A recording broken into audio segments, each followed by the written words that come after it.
Saudações a todos que nos acompanham aqui pelo canal YouTube. Nós vamos iniciar hoje mais uma palestra por este canal, visto que em períodos de pandemia nós ainda estamos com nossas palestras presenciais suspensas. Como estamos na pandemia, estamos aí muito mais em casa, essa reclusão necessária e importante para a vida de nós todos, nós convivemos muito com a nossa família, estamos muito mais próximos, convivendo muito mais horas, muito mais tempo do nosso dia. Portanto, o tema livre que estou trazendo hoje é a família. Então, nós vamos hoje estar discutindo um pouquinho sobre família ao longo desses minutos que nós estaremos conversando aqui juntos. Bom, a família ele é um instituto muito importante socialmente falando, pois todos nós, ao reencarnarmos, nós reencarnamos em uma família e ela cumpre um papel muito importante na vida de todos nós. E ela cumpre um papel que é o papel de proteção, de alimentação, e isso é algo instintivo, que é comum aos outros animais mamíferos. Só que para nós, seres humanos, a família vai mais além, porque espiritualmente ela cumpre um papel de evolução, de nos melhorar espiritualmente.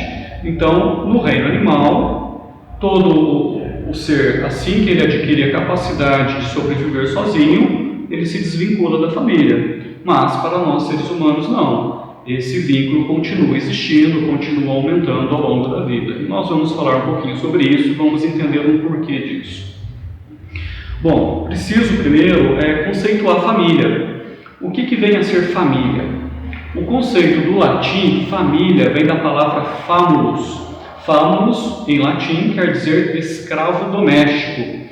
E na Roma Antiga, família era considerado toda a propriedade de um senhor. Era todas as suas propriedades, todos os seus servos, todos os seus escravos eram a sua família. Então deriva um pouquinho dessa época. E família também, a gente pode ter uma denominação, um conceito social. O que vem a ser família do ponto de vista social? É um conjunto de pessoas que tem um grau de parentesco, podem conviver ou não dentro de uma mesma casa, e aí a gente tem dois conceitos de família. Temos o conceito de família nuclear. Família nuclear seria o pai, a mãe e os filhos, e temos um outro conceito que é o de família extensa. Família extensa já abrange primos, tios, avós, é um parentesco um pouquinho mais distante em relação à família nuclear. Mas, como nós estamos aqui numa palestra espírita, é lógico que nós temos aqui que englobarmos o nosso conceito espiritual de família. Então, para a gente falar um pouquinho de família do ponto de vista espírita, nós vamos pegar aqui uma frase aí da Bíblia, que está lá: quem é minha mãe e quem são os meus irmãos? E o que acontece nessa frase, a passagem da Bíblia que remota a isso, Jesus estava numa casa, cercado de pessoas, e quando alguém chegou até ele e disse que a sua mãe e os seus irmãos estavam do lado de fora, estavam lhe chamando. Neste momento, Jesus olha para a plateia em si e fala para eles: quem é minha mãe? Quem são meus irmãos? Aí ele olha para a plateia e diz: eis aqui minha mãe e meus irmãos. Todo aquele que faz a vontade de meu Pai que está no céu é minha mãe, meu irmão e minha irmã. O que ele quis dizer com isso? Bom, Jesus, em toda a sua vida, em todo o seu evangelho, a gente nota que ele nunca perdia a oportunidade de ensinar. Não foi diferente nessa passagem. Então, quando ele fala que todos na plateia eram seu pai, sua mãe, seus irmãos, sua irmã, ele estava querendo nos ensinar o conceito de família espiritual. Ele está dizendo para nós que somos todos irmãos perante Deus. Vide a oração do Pai Nosso. Pai nosso que estais no céu. É o Pai nosso, de todos nós. Não é Pai só dele, dela, de outras pessoas. É Pai de todos. Então aqui, nessa passagem da Bíblia, está remota ao parentesco espiritual. Nós somos todos irmãos. Todos nós, todos mesmos, encarnados, desencarnados. Somos todos filhos de Deus, portanto somos todos irmãos. E nós somos uma grande família. E pegando esse conceito, a gente vai falar um pouquinho de parentesco corporal e parentesco espiritual, para a gente entender um pouquinho, aprofundar um pouquinho mais nessa questão de família. Para isso a gente pede um pouco de ajuda aqui do Livro dos Espíritos. Nós vamos à questão 207. A questão 207, Kardec pergunta aos espíritos: os pais transmitem aos filhos quase sempre semelhança física. Transmitem também semelhança moral? Esta foi a pergunta. Resposta dos espíritos: não, porque se trata de almas ou espíritos diferentes. O corpo procede do corpo, mas o espírito procede do espírito. Entre os descendentes das raças, nada mais existe consanguinidade. Seguindo ainda no Livro dos Espíritos, para nos auxiliar nessa questão de parentesco corporal e espiritual, nós temos a questão 207A, que é a continuidade da 207. Aí Kardec pergunta: de onde vêm as semelhanças morais que existem às vezes entre pais e filhos? Veja bem, a questão anterior pergunta se transmite herança moral, e os espíritos responderam que não, que só transmite herança física. Mas aqui Kardec pergunta: mas existem semelhanças morais, nós notamos semelhanças morais entre pais e filhos. De onde elas vêm então? Os espíritos respondem: são espíritos simpáticos, atraídos pela afinidade de suas inclinações. E o que isso está nos ajudando? Tá? É que, para a gente entender que os laços de sangue, eles são uma herança física, não é uma herança espiritual. Mas acontece que às vezes nós temos famílias espirituais, são pessoas que são atraídas pela mesma afinidade. Então as pessoas, famílias espirituais, pessoas que já estão juntas há diversas encarnações, que têm semelhanças morais, podem realmente, é o que acontece na maioria das vezes, encarnarem na mesma família. Por isso as semelhanças morais, eles têm afinidades no modo de pensar, no modo de agir. Mas isso não deriva da herança que você recebe de seu pai e de sua mãe. A sua herança moral é das suas reencarnações anteriores. O que você recebe dos pais são somente herança física. Como nós podemos ser parentescos espirituais, pessoas que já se agruparam espiritualmente ao longo das encarnações, por isso é que nós temos famílias que temos pessoas semelhantes. Porém, a gente nota também que existem algumas coisas também um pouquinho diferentes em relação a isso. Também existem famílias muito estruturadas que de repente sai alguém que é um pouco diferente. Pode ser moralmente um pouco diferente da família em questão. De onde isso ocorre? Também acontece de Deus propor isso para a gente. Muitas vezes é uma prova para ambos os lados. Às vezes uma pessoa que espiritualmente está um pouco mais atrasada reencarna num seio familiar que está moralmente mais evoluído, com uma função de ensinar esse espírito que está um pouco retardatário. E também esse espírito vai servir de provação das famílias para os espíritos que estão de forma um pouco mais adiantada. Também acontece que no meio de famílias um pouco desestruturadas, vocês encarnam um espírito mais evoluído, que ele vem exatamente no seio daquela família para ajudar na evolução daquelas pessoas, com o objetivo de ensinar. Essa é a bondade humana e de Deus para conosco. E também acontece muitas vezes de espíritos que foram adversários em vidas anteriores reencarnarem na mesma família. E isso vem para que aconteça um entendimento entre essas almas, entre esses espíritos, para que eles possam acertar dificuldades do passado. Então é muito complexa essa questão familiar. Então nós temos aí o parentesco corporal e espiritual. Quando o parentesco é corporal, ele se perde com a própria vida material, você se perde. Assim, se desfaz como os laços materiais. Mas o parentesco espiritual, isso é muito duradouro. Isso transcende, apesar do desencarne do ser humano. E falando de tudo isso, tem aqui uma frase que eu peguei do livro Vida e Sexo. É uma psicografia de Chico Xavier de Emmanuel, que é para ilustrar um pouquinho esse conceito de família, e aqui Emmanuel fala através de Chico o seguinte: a família é o mais importante instituto social da Terra, do ponto de vista dos alicerces morais que regem a vida. É importante a gente ver isso, né? É uma escola muito grande, a nossa primeira escola quando a gente encarna, como a gente falou aqui no início nos conceitos de família. A família ela não serve só como proteção, só como alimentação, como nos outros animais, mas ela tem uma função muito maior, que é isso, são os alicerces morais da nossa vida, são o que a gente vai construindo muitas vezes através de nossa família. E viver em família é um desafio, ela traz muitos desafios, é muito complexa a convivência entre pessoas, convivência próxima em geral é muito complexa. Vide quando a pessoa vai para uma república, por exemplo, tá? A convivência muito próxima ali vai trazer dificuldades. E a família é uma convivência muito próxima. Isso devido a uma característica nossa, humana. Nós somos seres que nós enxergamos muito o defeito dos outros e enxergamos muito as nossas qualidades. Nós somos um pouco míopes em relação aos nossos defeitos. Temos dificuldade de enxergar nossos defeitos, facilidade de enxergar defeitos nos outros.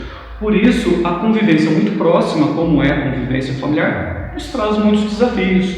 E esses desafios, a gente sabendo entender ele, a gente procurando uma vivência evangélica dos problemas, dos desafios do dia a dia, a gente vai conseguir uma evolução.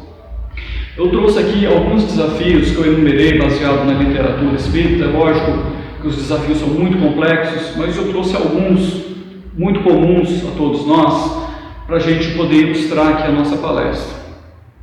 Um dos desafios na vida familiar que nós temos é o mau filho. De onde eu tirei isso daqui? É um trechinho que eu tirei do livro Vivendo a Doutrina Espírita, volume 2, é uma psicografia do Antônio Baduy Filho, de André Luiz, e esse trechinho pode nos ajudar um pouquinho a entender a questão do mau filho no seio familiar. Então, vou ler um pouquinho desse trechinho, que ele diz o seguinte: o mau filho não é um intruso na família, mas a dificuldade do passado que retorna para cobrar soluções. Não há dúvida que tal convivência é provação para os pais. Contudo, é também a oportunidade que eles percebam os próprios desacertos de outros tempos e corrigindo seus sentimentos e atitudes. Então a gente tem muito essa questão do mau filho, né? Como a gente relatou ali no parentesco corporal espiritual, às vezes um espírito retardatário encarna numa família um pouquinho mais estruturada como um meio de crescimento, como também a gente tem os adversários do passado que se reencarnam na mesma família para tentar acertar essas dificuldades. Então isso acaba sendo um meio de crescimento, às vezes para um dos lados, um meio de prova para o outro dos lados. Então a gente tendo essa consciência, com certeza a gente vai conseguir entender e conseguir melhorar, superar essas dificuldades do nosso dia a dia. Sempre lembrando que nós temos mentores espirituais que estão nos auxiliando nessa caminhada, nós não estamos sozinhos nessa caminhada. Então não seria um castigo, né? A gente entender isso como uma provação, um meio necessário para o nosso crescimento. O outro desafio, a gente falou aqui um pouquinho do mau filho, mas nós temos também a criação natural das crianças. A gente vendo aqui a questão dos pais em relação às crianças, filhos crianças. Então, um outro desafio familiar é como tratar a criança no regime habitual de educação. Esse aqui já é um trechinho também do livro Chico Xavier em Goiânia, é uma psicografia do Chico de Emmanuel. Vamos ver o que é que Emmanuel fala para nós através do Chico sobre como tratar a criança no regime habitual de educação. Nesse trechinho diz assim: vemos que a natureza não dispensa disciplina em momento algum. Se quisermos um jardim ou se esperamos um rendimento mais amplo de um pomar, cogitamos de geometria, irrigação, apoio e preparação. Em vista disso, acreditamos que a criança não prescinde de educação através de muito amor, aliado à disciplina, reconhecendo-se que, no período da infância, estamos vindo ou retornando do mundo espiritual, com nossas próprias necessidades de aperfeiçoamento. Este é um ponto de vista do espiritismo cristão. Na condição de criança, procedemos do mais além, com certos obstáculos de ordem espiritual. Se não encontrarmos criaturas que nos concedam amor e segurança, paz e ordem, será muito difícil o proveito da nova reencarnação que estejamos encetando. Aqui fala muito da disciplina, aqui a gente não está nem falando da questão anterior, que seria o mau filho, são os filhos normais do dia a dia que nós conhecemos. E então aqui está dizendo que é necessário disciplina, como tudo na vida é necessário disciplina, ordem, e é isso que esse trecho aqui de Emmanuel está nos dizendo, a disciplina do dia a dia. Uma árvore, como ele citou aqui no início, se a gente tem uma árvore no jardim e a gente deixa ele ficar totalmente distorcido, a gente não vai conseguir corrigir lá na frente. A planta tem que ser corrigida logo nos seus primeiros momentos, o cuidado tem que ser inicial. A criança também, ela necessita de cuidado, disciplina desde os seus períodos iniciais. E lembrando que tudo isso cercado de muito amor, é o amor que vai nos guiar para a melhor atitude. E também, dentro dessa faceta entre pais e filhos, essa convivência, que é muito importante, eu peguei aqui um parágrafo, na realidade é um trecho do livro Força Espiritual, do José Carlos de Luca. Tem uma parte dele que diz assim: não seja pai de filhos órfãos. Vamos ver o que de Luca fala para nós? O de Luca, nesse livro, ele fala assim: o filho não é apenas um corpo, é um espírito dotado de emoções e sentimentos. Quando carentes do nosso amor e proteção, são adotados por empregados da casa, internautas desconhecidos, por amigos em desequilíbrio, para mais tarde serem seduzidos pelos vícios de toda a ordem.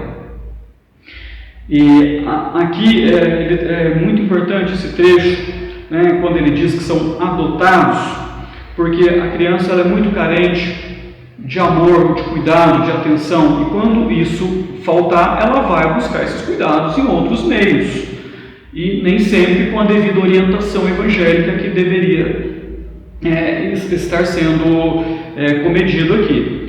E aqui é bom a gente abrir um parênteses, que esse amor, esse carinho, a gente não está falando de tempo exagerado, estamos falando de qualidade. Hoje a vida é muito corrida, as pessoas trabalham, estudam, fazem cursos e fazem trabalhos voluntários. Às vezes realmente aquele tempo de convivência com os filhos às vezes é pequeno, mas é importante que esse pequeno tempo seja de amor, que seja de qualidade. E eu vou pegar aqui, eu lembrei aqui de um trechinho que eu li, eu agora me desculpe o autor, porque eu não vou lembrar o autor desse trecho, e que ele dizia, era um trecho de uma pessoa refletindo sobre a sua vida, ele olhando para trás como foi sua vivência, e tem um trecho que ele fala do filho, e ele fala que chegou um momento, o filho chegou para ele com um brinquedinho quebrado, uma criança, chegou para o pai, ô pai, arruma esse brinquedo para mim, e aí o pai, não filho, agora eu estou muito ocupado, estou trabalhando, amanhã eu compro um brinquedo novo para você. E nesse momento a criança sai chorando de perto. O pai, como prometido, comprou um brinquedo novo, deu para o filho, e um certo dia ele passa pelo quarto do filho, o filho já dormindo, e olha o filho dormindo. O brinquedo novo estava quietinho, encostado no canto, e o brinquedinho velho estava de pá, o brinquedinho quebrado, velho, embaixo do filho, segurando. Ou seja, a moral da história, o filho não queria o brinquedo em si, o filho queria a atenção do pai. Só para ilustrar, os momentos podem ser curtos, mas eles são importantes que eles sejam de qualidade, neste caso. Seguindo aqui, não seja pais de filhos órfãos, no livro de Luca, ele segue dizendo o seguinte: a escola pode transmitir muito conhecimento aos filhos, mas é no reduto do lar que serão verdadeiramente educados. A escola é inegável, o conhecimento técnico que ela dá para nós todos, para os nossos filhos, como ela dá para nós. Porém, o conhecimento moral, a educação moral, ela é basicamente de casa. É lógico que se ela for bem feita em casa, a escola vai conseguir complementar bem isso. Se não tiver essa falha em casa, a escola não vai conseguir suprir essa necessidade. Seguindo aqui, não devemos substituir os filhos nas tarefas simples que eles mesmos possam executar. Proteção demais desprotege, os torna apáticos, desmotivados e irresponsáveis. Aqui diz o seguinte: os filhos ainda pequenos, a gente tem que dar pequenas responsabilidades a eles. Por exemplo, o filho, ele pega lá os brinquedos, tira de uma caixa, espalha pelo quarto. Nada mais justo que a hora que ele terminar a brincadeira, que ele guarde aquilo ali, que a gente ensine para ele, que é importante isso daí. Tá? Às vezes a gente fala, mas eu amo tanto o meu filho, não custa nada para mim fazer isso, eu vou lá e guardo ele. O prato que ele tirou do lugar que ele comeu, não custa nada ele pegar e levar para o lugar onde é o lugar de fazer a limpeza desse prato. São pequenas atitudes. É muito simples para a gente fazer isso para os nossos filhos, mas a gente ensinando eles a fazer essas pequenas atitudes, é que eles vão aprender a ter responsabilidades, porque na vida toda nós temos responsabilidades, e eles precisam aprender das pequenas coisas. É o que naquele momento ele compreende que ele pode fazer, que a gente vai estar auxiliando ele para a vida futura. Os pais devem encontrar a dose certa entre amor e firmeza, jamais deixar de repreendê-los, a pretexto de amá-los, mas exatamente porque amam é que precisam corrigi-los. Mas a repreensão não se faça com violência física ou moral, pois punir é diferente de educar, pois educar mostra as razões pelo qual deve agir com responsabilidade. E seguindo aqui também, não se preocupe em dar bons colégios aos filhos, pois isto não garantirá que sejam felizes. Não cuide apenas do intelecto das crianças, porque nada adiantará que se tornem cientistas brilhantes para inventarem armas de destruição. É preferível que seu filho seja um analfabeto, mas que tenha amor no coração. Muitas vezes, lógico, isso é louvável, a gente querer dar a melhor escola para os nossos filhos. Muitos pais se sacrificam, trabalham horas a fios, perdem a sua saúde, muitas vezes perdem o tempo de convivência com a família para poder pôr os filhos em bons colégios. E eu acho que é nisso aqui que o Tiluca pegou bastante nesse trecho.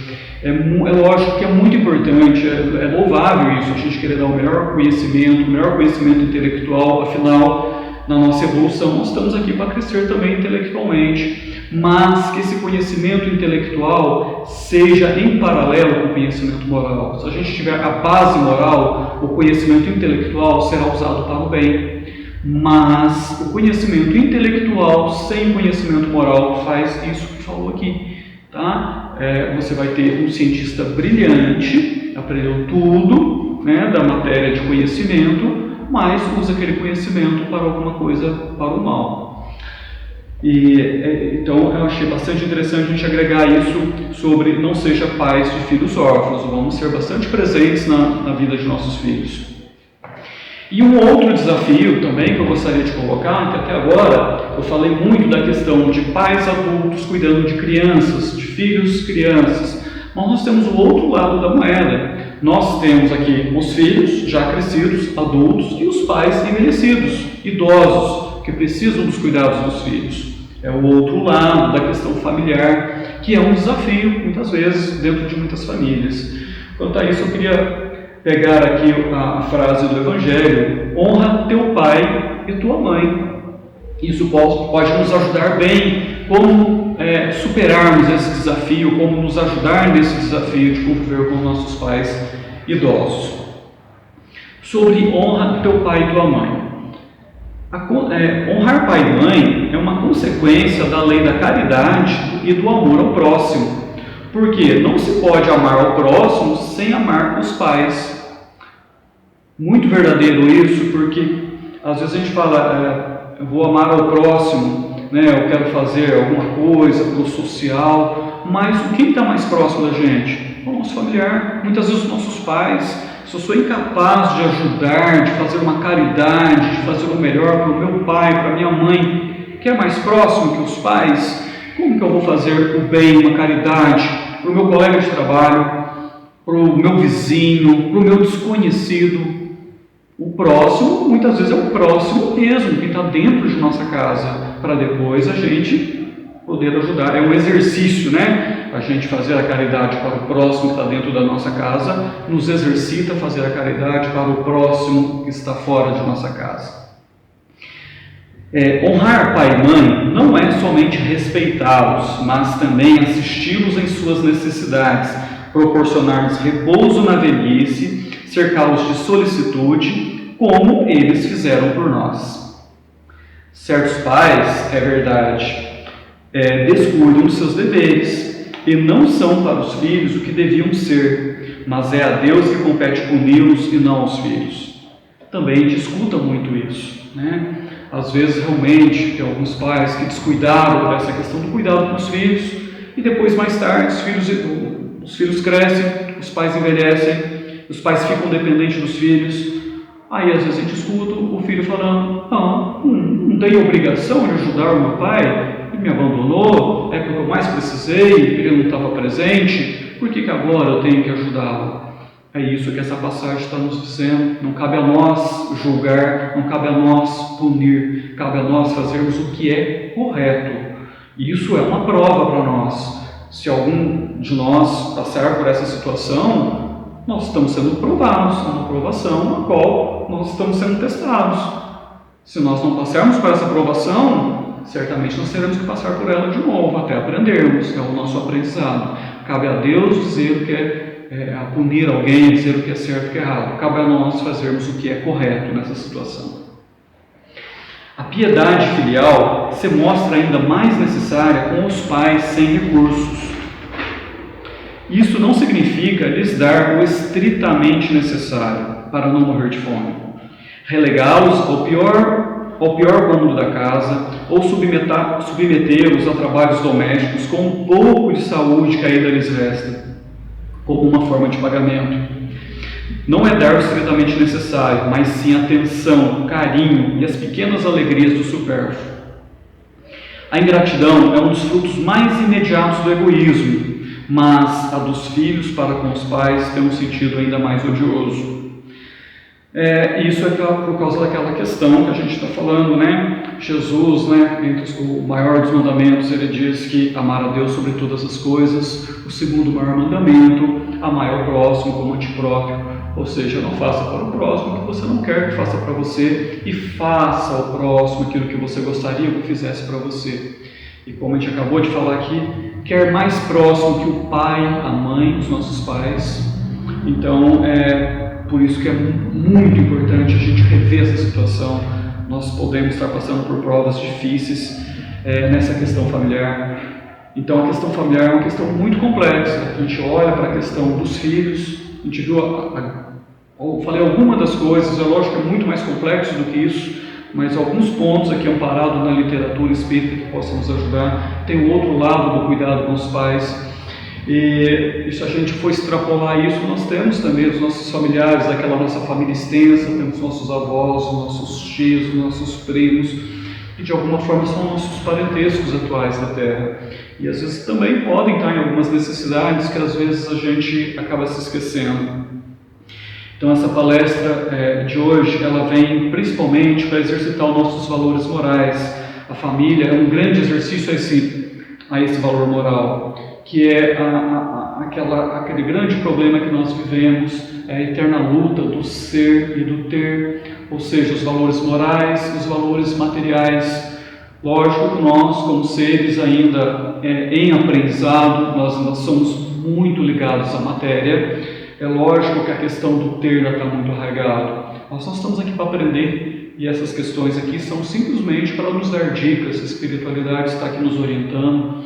Então, vamos nas nossas orações pedir auxílio para os nossos mentores, para quando estivermos dentro de uma dessas situações, de algum desses desafios familiares, para que eles nos mostrem o melhor caminho, para que a gente possa ter serenidade nas nossas atitudes, para que as nossas famílias possam estar mais serenas, mais unidas e mais tranquilas. E essa é a mensagem do Evangelho de hoje. Espero que isso possa nos auxiliar a nós todos e que Jesus possa nos iluminar hoje e sempre. Obrigado.